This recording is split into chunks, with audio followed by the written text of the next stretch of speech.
سلام دوستان، من شایان هستم و اینجا کانال NDE ایران. امروز در خدمت آقا میلاد مومیوند هستیم. ایشون یک تجربه‌گر نزدیک به مرگ هستن و تجربه خروج از کالبد داشتن. ازشون میخوایم که به صورت کامل برامون بگن که دقیقاً چه اتفاقی براشون افتاده. قبل از اینکه شروع کنیم ازتون میخوام که حتما این ویدیو رو لایک کنید تا به افراد بیشتری پیشنهاد داده بشه. آقا میلاد، ما در خدمت شما هستیم. به نام خدا، با عرض سلام خدمت شما و بینندگان محترم کانالتون. من سلام. میلاد مومیوند هستم، متولد 1369 شیراز زندگی میکنم در حال حاضر. خیلی خوشحالم که در جمع شما و بینندگان محترمتون هستم. بفرمایید، ما در خدمتتون هستیم. خدمت عزیز ارزم به خدمتتون که من سنین نوجوانی، زمانی که مکلف شدم، شروع به نماز خوندن، روزه گرفتن کردم و خیلی دوست داشتم در زمینه ماورا و طبیعه اطلاعاتی داشته باشم، چیزهایی رو ببینم که با چشم سر قابل دیدن نیست و دوست داشتم که وجود خدا رو بتونم به صورت واضح ببینم. به خاطر همین شروع کردم به خوندن حالا یه سری کتاب‌های عرفانی و یه کتاب به صورت تصادفی باهاش آشنا شدم و شروع کردم به خوندن اون کتاب و مراقبه هایی که داخل اون کتاب گفته شده بود رو من شروع کردم به انجام دادن اونها و اینکه خیلی احساس خوبی به هم دست میداد. یعنی احساس میکردم که خیلی سبک بودم، احساس میکردم که حالت خیلی سرخوشی دارم و خیلی احساس آرامش خاصی به هم دست میداد. یه مدت که این مراقبه ها رو انجام میدادم، یه سری ذکرهای خاص رو به صورت مراقبه ای نشستن و ذکر گفتن انجام دادم. تقریبا شاید بگم مثلا بین 1 سال 1 سال و نیم اینجوریا، یه روز ظهر که مراقبه بودم با خودم نیاز میکردم و ذکر میگفتم، احساس خواب‌آلودگی به هم دست داد. چون روی تختم نشسته بودم، همون حالت رو دراز کشیدم و نمیدونم چقدر طول کشید، ولی زمانی که به خودم اومدم دیدم که به سقف اتاق چسبیدم و از بالا به پایین که نگاه میکردم خودم رو میدیدم که مثلا توی تختم دراز کشیدم ولی من مثلا به سقف چسبیدم. خب با خودم گفتم که بالاخره موفق شدم، تونستم برون بکنی انجام بدم و وارد دنیای ماورا بشم. یه کمی سخت بود برام پذیرش اول، ولی سعی کردم به خودم آرامش بدم و چون بدون کمک استاد این کار رو انجام داده بودم، نمیدونستم چجوری برگردم به حالت جسم خودم، ولی سعی میکردم به خودم آرامش بدم، سعی میکردم که با خودم کنار بیام و بتونم این شرایط رو تحمل. وقتی که تقریبا اون موقع زمان معنی نداشت، یعنی برای من اونجا اینکه مثلا بفهمم چقدر زمان داره میگذره واقعا یه چیز بی‌معنی بود زمان برای من. کم کم شروع کردم به پایین اومدن، مثل یک پر انقدر یواش و آروم شروع کردم به برگشتن به جسم خودم، شروع کردم به پایین اومدن. زمانی که روی تخت قرار گرفتن و توی جسم خودم قرار گرفتن، فکر کردم دیگه تموم شده. فکر کردم که همین بوده و مثلا من از تخت فاصله گرفتم و حالا برگشتم توی جسم خودم. دستامو بالا آوردم، دیدم دستام نامرئیه و دست خودم بغل بدنم افتاده.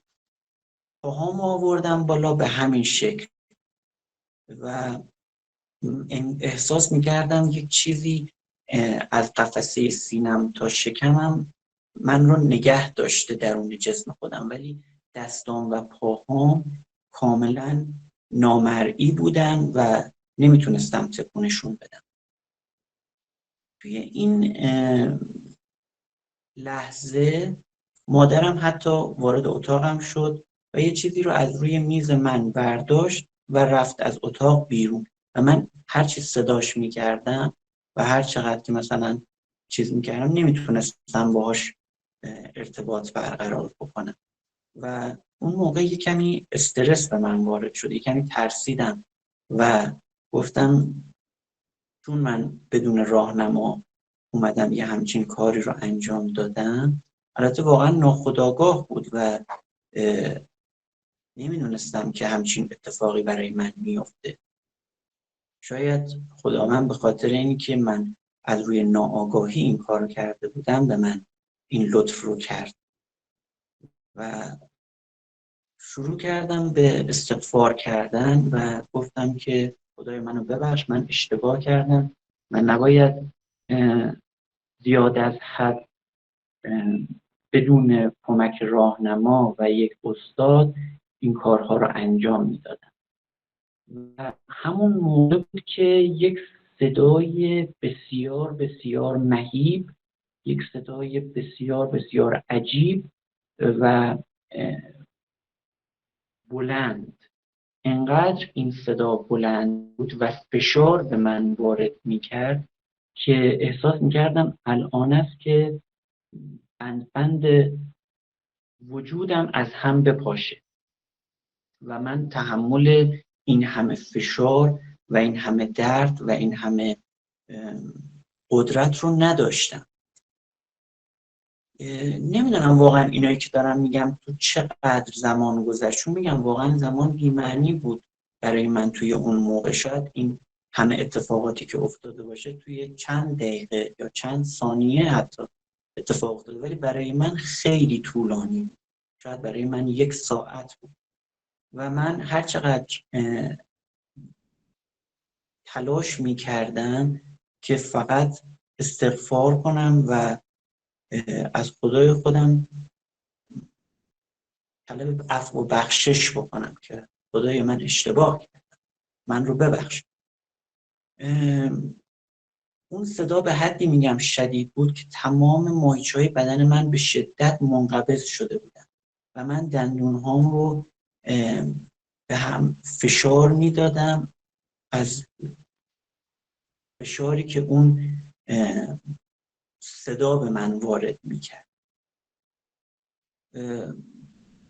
حالا نمیدونم چقدر میگم زمان طول کشید، ولی وقتی که برگشتم به جسم خاکی خودم، از سرم تا پام خیس خیس عرق شده بودم. یعنی انگار که من رو کرده بودن داخل استخر و در آورده بودن و بدن درد بسیار شدیدی داشتم توی اون لحظه که از اون حالت بیرون اومدم و حتی فک و دندونای من تا 1 هفته درد میکرد به خاطر اون فشاری که من به فکم آورده بودم.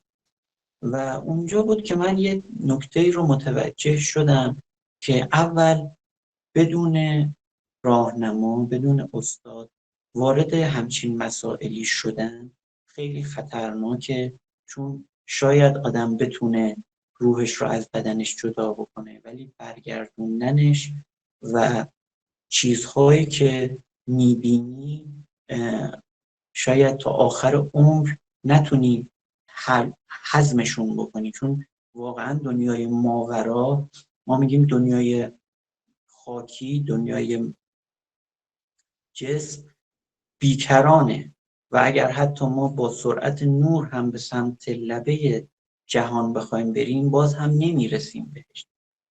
و دنیای ماورا خیلی بزرگتر از دنیای خاکیه و تجربیاتی که افرادی که با ماورا ارتباط برقرار میکنن به دست میارن، هر کدومش منحصر به فرد و هر کسی یک چیزی رو میبینه و تجربه میکنه و اینها واقعا فراتر از تصورات ما انسان ها هستن و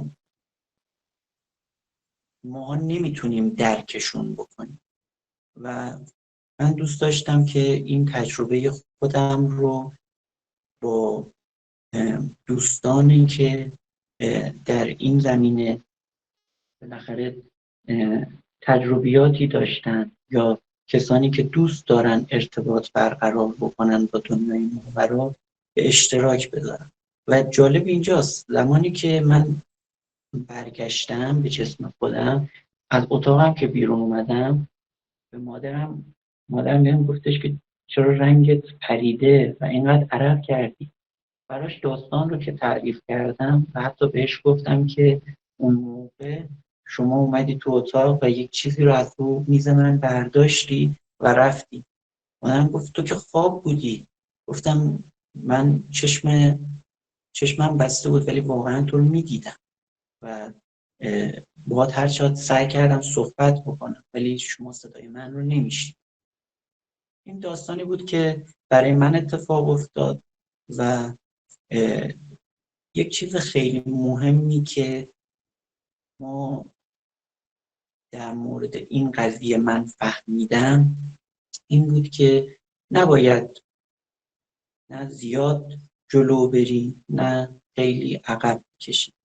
به قول شاعر که میگه رهروان نیست که تند و که آهسته رود، رهروان است که آهسته و پیوسته رود. احسن. آقا میلاد، زمانی که از بدن فاصله گرفتید و در اون سمت بودید، فضا به چه شکل بودش؟ فضای مثلا اون دنیایی که جسمانی هستش به چه صورت بودش؟ آیا تفاوتی داشتش؟ نگاهتون تفاوتی داشتش؟ یا دقیقا به همون صورت بود؟ به همون دید پرسپکتیوی که هممون داریم همون دید رو داشتید؟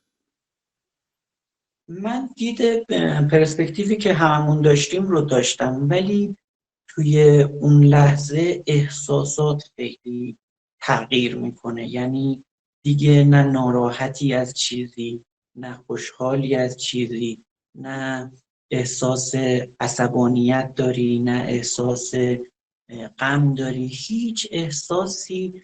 فقط مبهوت میشه آدم. یعنی واقعا توی اون شرایط که آدم قرار میگیره متوجه میشه که همه چیز این دنیا چقدر پوچ بوده و هیچ ارزشی نداشته. یعنی اینکه ما از کسی دلخوری داریم، بعضی وقتا مثلا ناراحتیم یا عصبانی میشیم، واقعا اینها زمانی که ما این کالبد خاکی رو ترک میکنیم برامون خیلی بی ارزش میشه، خیلی پیش پا افتاده میشه و ما مبهوت اون نیرویی میشیم که ما رو به خودش جذب کرده. و من فکر میکنم این دنیا مثل یک غار تاریکه که یکی از بزرگان حالا گفته که این غار حسرته.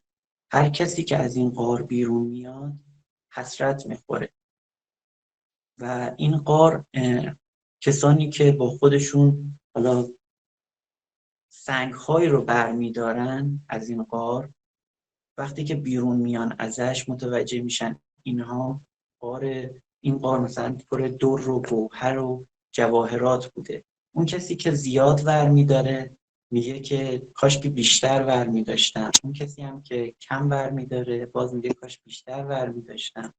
و اون کسی که هیچی بر نمیداره میگه کاش که یه مقداری برمیداشتم. واقعا دنیای ما این گونه است.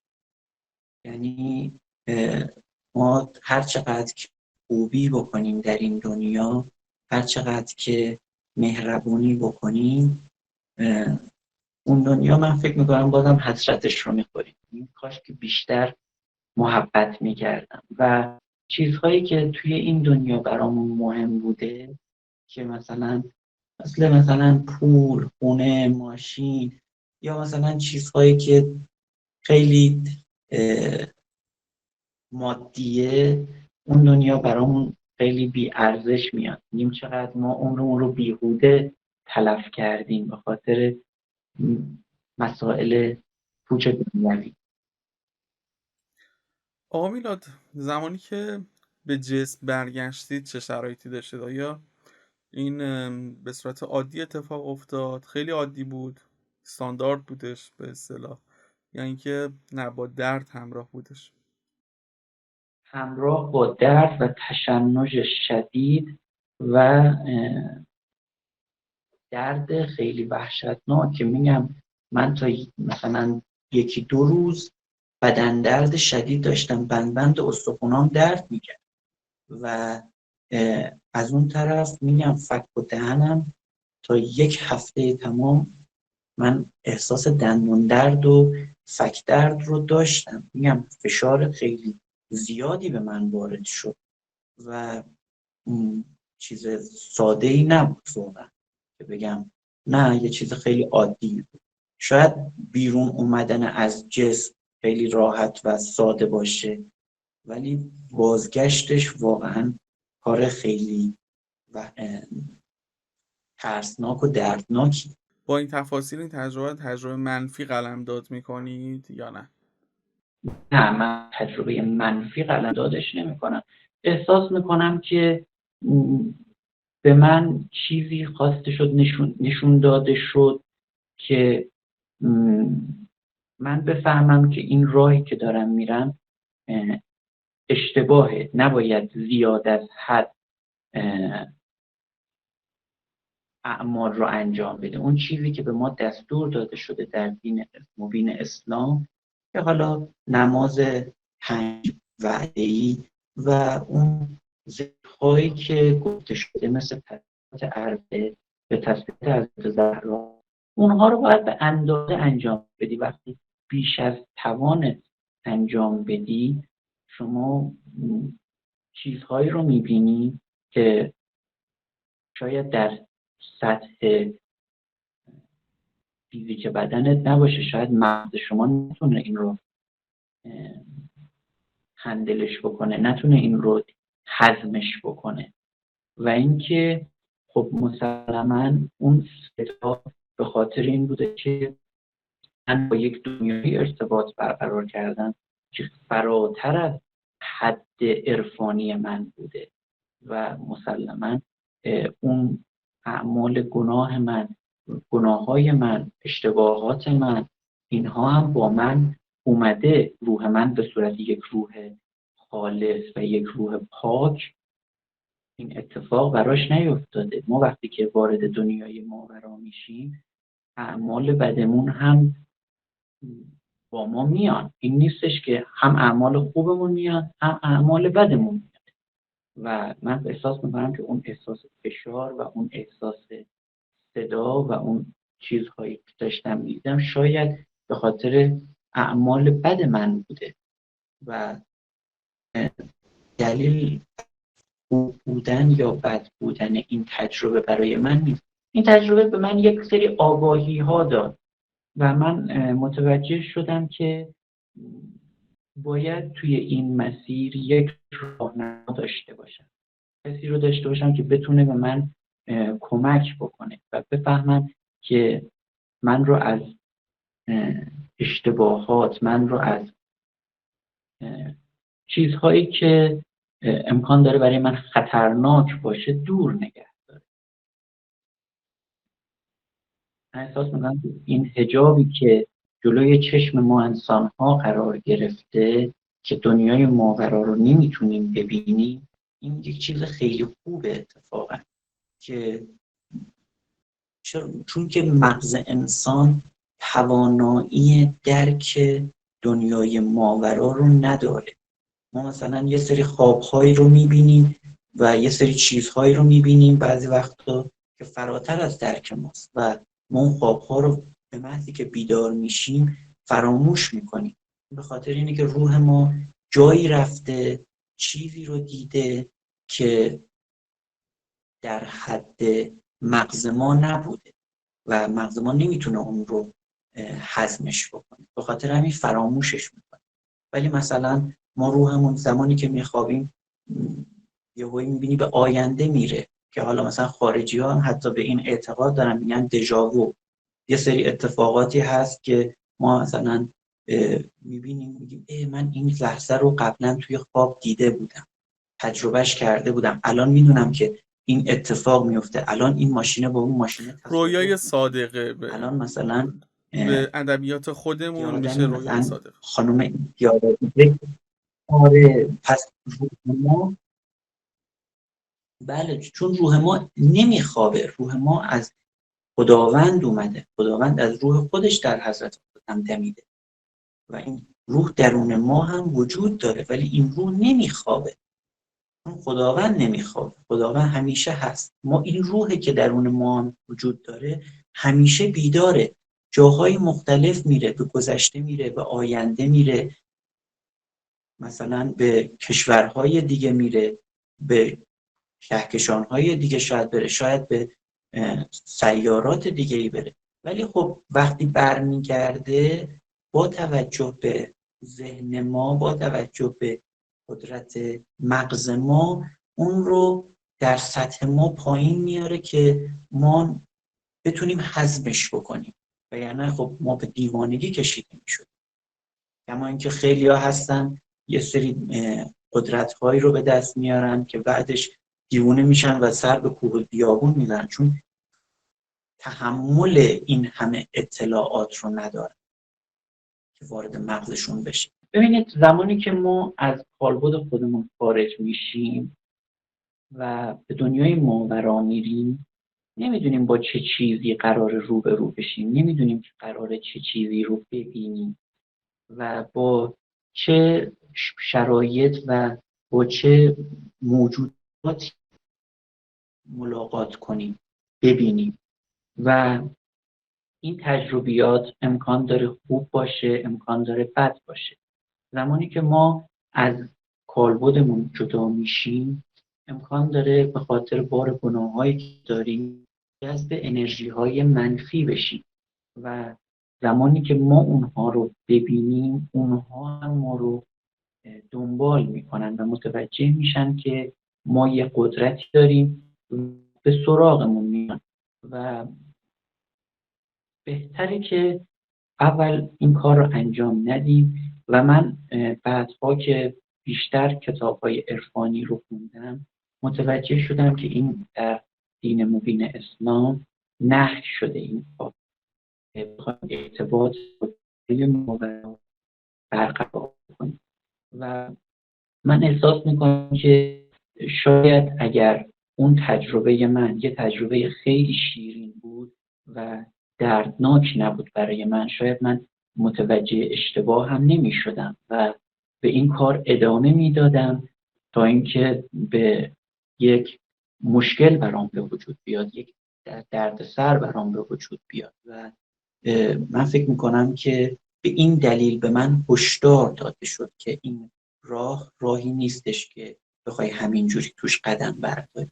و اینکه دوستان عزیزی که میخوان توی این راه برن، اول که باید حتما یک استاد، یک کسی که واقعا کار رو میدونه، بارها و بارها این راه رو رفته باشه و اطلاعات کافی داشته باشه، حتما داشته باشن. و در کل من این راه رو به کسی پیشنهاد نمی کنم، چون واقعا یه سری چیزهایی داره که ما ازش هیچ اطلاعاتی نداریم. مثلا یک پزشک بیماری که ایست قلبی میکنه، همون کاری رو که برای یه بیماری که برمیگرده انجام میده، برای یک بیماری که برنمیگرده هم انجام میده. ولی اون چیزی که اون بیمار رو میدونه خدا هست و ما نمیدونیم زمانی که این کالبدمون رو ترک بکنیم آیا دوباره میتونیم بهش برگردیم یا نه. این یک نکته خیلی مهمیه، شاید اولین بار همون آخرین بار ما باشه، پس مطمئنا یه چیز خیلی خطرناکیه. یک لطف به من شد که من به کالبد خودم برگشتم. من این رو یک لطف از طرف خدا میبینم و این رو به کسی پیشنهاد نمی کنم، چون واقعا با توجه به کسانی که تجربیاتشون رو به اشتراک گذاشتن و صحبت‌هایی در این زمینه کردن، هیچ چیزی دست خود آدم نیست. اونجا هیچ کنترلی ما روی خودمون نداریم. نمیتونیم بگیم خب من الان از جسم خودم اومدم بیرون 10 دقیقه دیگه برمیگردم. نه، همچین چیزی وجود نداره. اونجا فقط ما یک تماشاچی، ما یک وسیله هستیم که جابجا، مثلا حالا نیروهای دیگه ما رو جابجا میکنن، یعنی خودمون از خودمون اراده ای نداریم.